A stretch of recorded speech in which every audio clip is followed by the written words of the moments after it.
Archana, Assistant Professor from SNS College of Physiotherapy. So today we are going to see the topic scoliosis. So we are going to discuss on the definition of scoliosis and also what are the types we will see in the scoliosis. Okay. So normally you can see the anatomy of your spine. You can see there is two types of curve. You can see that is you have the lordotic curve. You can see over your cervical region as well as your lumbar region, and you can see the kyphotic curve that is over your thoracic region. Okay. So when there is any abnormality in this curvature, when there is a lateral curvature in these regions, we will call it as scoliosis. Okay. So moving on to the definition. So it is defined as lateral curvature of spine, and what is important is if you see any rotation of the vertebra greater than 10 degree, it is called as scoliosis. If there is no rotation or the curve is less than 10 degree, lateral curvature is less than 10 degree, we will call it as spinal asymmetry. Okay. So if there is greater 10 degree curvature, you can term it as scoliosis. Now you can see in the figure, this is the lateral curvature. Normal spine, you can see the spinous process will be aligned in a vertical line. But here you can see this is the thoracic region. You can see this is thoracic scoliosis. Okay.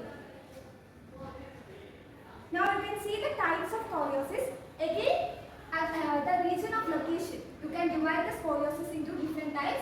Here you can see this is the normal spine. When there is curvature in the lumbar region, we will call as lumbar scoliosis. And when there is scoliosis in the thoracic region, we will call as thoracic scoliosis. And when there is in both regions, in the thoracic and lumbar region, we will call as thoracolumbar scoliosis. And when there is two major curves in the two major lateral curvature is there, it is called as combined scoliosis. Okay, so these are the types of scoliosis you can see in a patient. Now if you see the biomechanics, this is the normal spine alignment. You can see that the spinous process is aligned. What is the spinous process? That center portion. Okay, so the process will be aligned vertical in a normal spine. So but in scoliosis what happens, there will be lateral displacement as well as angular displacement. So here you can see that this normal spine biomechanics, the spinous process is not aligned vertical. You can see there is lateral displacement of your spine, and also you can see the rotation. It is getting tilted. So there will be angular displacement as well. Okay. Now the common type of scoliosis you can see is thoracic scoliosis. Mostly that is over the right side. Okay. So it is very prevalent in females compared to males, and most of the scoliosis origin is unknown. Mostly it will be idiopathic.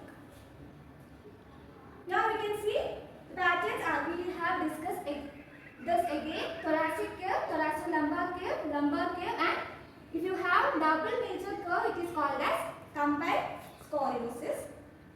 Now we will divide the scoliosis according to the classification. You know that there is structural scoliosis as well as functional scoliosis. So structural scoliosis means what? The curve will be fixed. There will not be flexible. It is non-flexible. And while you do side bending, the curve will not be get corrected. Okay, that is meant by structural scoliosis. And while you do the lateral bending, you can see the asymmetry in the sides. Okay. So the vertebra will be fixed, and that will be rotation. You can see over the spine. Okay. So the structural scoliosis is again divided into different types. So the most common type is idiopathic. Then you have neuromuscular. Then you have congenital, degenerative, traumatic. Okay. So idiopathic, it is again divided into infantile, juvenile, adolescent, and neuropathic due to any kind of juvenile lesions, element lesions. Now you can see the classification. You can see that if there is partial unilateral failure formation, that is called as Wirtz vertebra. If your vertebra is not fully formed, it is called as Wirtz vertebra. You will get scoliosis. Then if there is complete unilateral failure formation, you can see that one side is not fully formed. Then also you can get scoliosis. When there is segmentation, you can see that vertebra is get fused on one side.